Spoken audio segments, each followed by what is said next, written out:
প্রিয় পিরোজপুরবাসী, দি chamber of কমার্সের পক্ষ থেকে আগামী 27 তারিখ শনিবার পিরোজপুর শিল্পকলা একাডেমি অডিটোরিয়ামে এক চাকরি মেলার আয়োজন করা হয়েছে। এই চাকরি মেলার আয়োজনে রয়েছেন পিরোজপুর চেম্বার অফ কমার্স এবং এর সহযোগিতা আছেন আরএফএল গ্রুপ ইন্ডাস্ট্রিজ।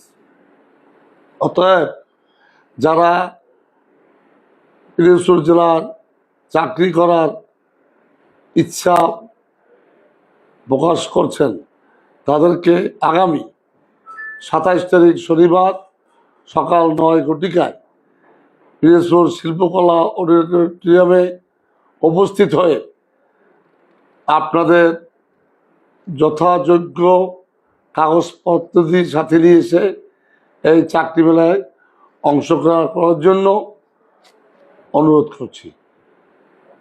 এর আগে কখনোই এই ধরনের কোনো আয়োজন পিরোজপুরে হয় নাই।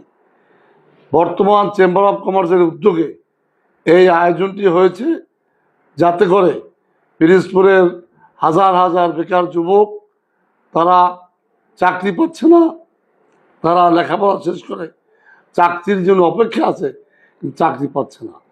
সেই কারণেই জেলা চেম্বার অফ কমার্স উপলব্ধি করেছেন যে পিরোজপুরের এই যুব সমাজকে কিভাবে একটি চাকরির ব্যবস্থা করতে পারে, সেই চাকরির ব্যবস্থার জন্য আরএফএল গ্রুপের সাথে আলোচনা করে আগামী 27 তারিখ শিল্পকলা একাডেমিতে এক চাকরি মেলা আয়োজন করেছে। তাই আমি আবারও বলবো যে যারা চাকরি নিতে ইচ্ছুক, যারা অসহায় পরিবারে আছেন, এখানে বিনা পয়সায় চাকরি দেওয়া হবে এবং সকলকে এখানে আসার জন্য অনুরোধ করছি।